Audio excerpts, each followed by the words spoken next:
प्यारे बच्चों, आज जो हम आपके लिए वीडियो प्रस्तुत कर रहे हैं आधुनिक काल पर आधारित है और इसमें हमने आधुनिक काल का वर्णन करने की कोशिश की है, सरल शब्दों में समझाने का प्रयास किया है। उम्मीद है ये आप लोगों के लिए लाभ की साबित होगी और ये भी वादा कर रहा हूँ, हमें भरोसा है, पूरा यकीन है कि यदि आप हमारे समस्त वीडियो देखते रहेंगे तो आपको अच्छे अंक प्राप्त होंगे।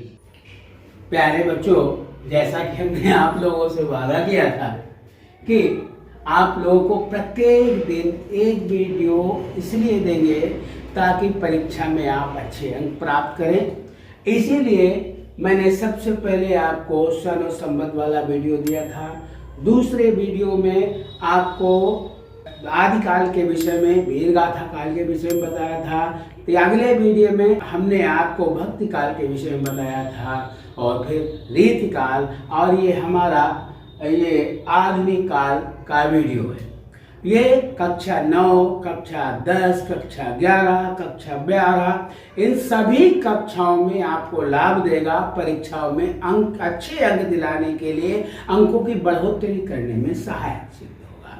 ये आधुनिक काल सन ये 1900 से आगे संवत 1900 से शुरू हो जाता है और जो आज तक चल रहा है आधुनिक काल ही चल रहा है, लेकिन इसको पढ़ने की दृष्टि से 5 भागों में विभाजित कर दिया गया है, 5 भागों में बांटा गया है ताकि आप लोग इसे अच्छी तरीके से समझ पाए। परीक्षा की दृष्टि से भी इस काल के कवि, इस काल के लेखक अत्यंत महत्वपूर्ण हैं। ये सबसे पहला युग शुरू होता है, ये सन में है, सन 1868 से 1900 तक।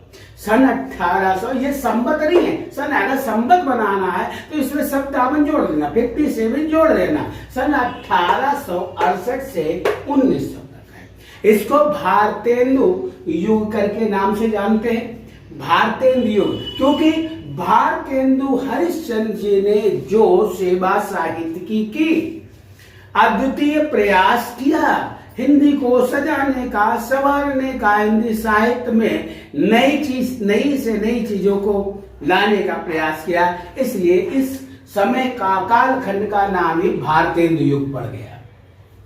इस युग में जो कविताएं लिखी गई, जितने भी ग्रंथ लिखे गए, ज्यादातर ब्रज भाषा में लिखे गए, लेकिन गद्य में खड़ी बोली का प्रयोग हुआ। और ये प्रताप, इनके मुख्य इस दौर के, इस समय के प्रमुख कवि, प्रमुख लेखक, प्रमुख साहित्यकार पंडित प्रताप नारायण मिश्र, बालकृष्ण भट्ट और बद्री नारायण चौधरी, जिसे प्रेमघन नाम से भी जानते हैं। इन्होंने इनके भारतीय युग को बड़ी ही मजबूती प्रदान की। प्रताप नारायण मिश्र के तो जितने भी ज्यादा से ज्यादा लेख है सामान्य बातों पर निर्भर हैं, जैसे कि अभी आपने पिछली कक्षा में पढ़ा होगा, इस कक्षा में भी पढ़ रहे हो कि बात है, भाव है, इस तरीके से ये प्रताप नारायण मिश्र ने लेख लिखे हैं। और ये तीनों के तीनों ही लेखक, साहित्यकार इस युग के महत्वपूर्ण, वैसे तो कई लेखक हैं, कई साहित्यकार, लेकिन ये तीन आपकी परीक्षा की दृष्टि से अत्यंत महत्वपूर्ण है। उसके बाद में द्विवेदी युग का सूत्रपात हुआ, महावीर प्रसाद द्विवेदी।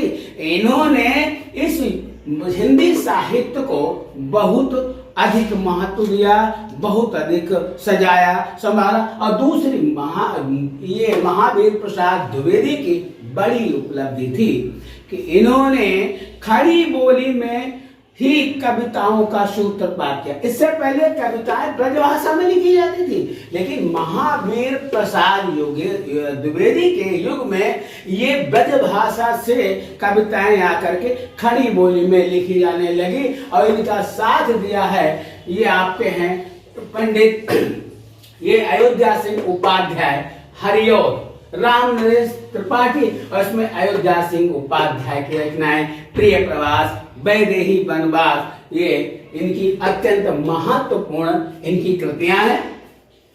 उसके बाद में छायावादी युग का सूत्रपात हुआ। इसमें प्रसाद, जयशंकर प्रसाद, सुमित्रानंदन पंत, महादेवी वर्मा, जयशंकर प्रसाद ने लगभग सभी विधाओं में लिखा है, गद्य में लिखा है, पद्य में लिखा है।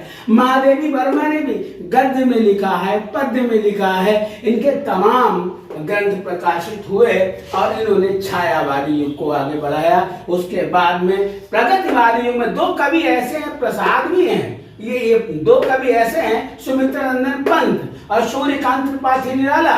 ये दोनों कवि छायावादी युग में भी आपको मिलेंगे। छायावादी युग को भी इन्होंने कोशिश की, आगे बढ़ाया है और प्रगतिवादी युग को भी आगे बढ़ाया है। उसके बाद में शुरू हो जाता है प्रयोगवादी युग। इसमें नई कविताएं आने लगी। इसमें सबसे ज्यादा महत्वपूर्ण योगदान दिया है अज्ञेय ने, सच्चिदानंद, हीरानंद, वात्स्यायन। अज्ञेय नाम भी थोड़ा लंबा है, सच्चिदानंद, हीरानंद, वात्स्यायन अज्ञेय। इनका पहली पुस्तक 1943 में प्रकाशित हुई थी, प्रथम तार सप्तक नाम से। इसमें 7 कवियों का वर्णन किया गया था। इन्होंने 7 कवियों की रचनाओं को जोड़ करके इसको प्रकाशित कर दिया और उसके जस्ट बाद 1951 में इन्होंने दूसरा तार सप्तक प्रकाशित कर दिया।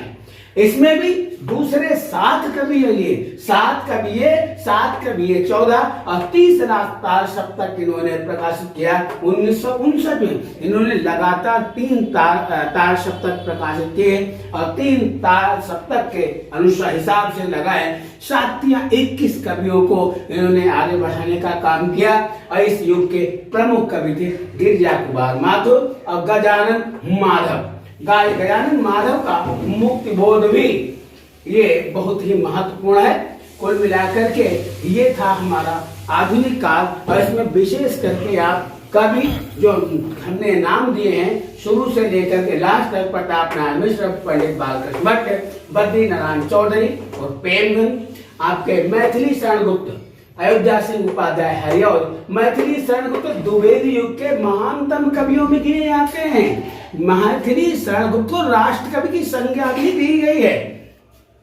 और सुमित्रानंदन पंत, जयशंकर प्रसाद, महादेवी वर्मा और अज्ञेय सच्चिदानंद, हीरानंद, वात्स्यायन अज्ञेय, गिरिजा कुमार माथुर और गजानन माधव मुक्ति बोध। इनको आप लोग रिपीट कर लें, इनको दोहराएं और इनको नाम याद जरूर कर लें कि परीक्षा में, हर परीक्षा में इनके जिक्र जरूर होता है, इनसे संबंधित प्रश्न जरूर पूछे जाते हैं।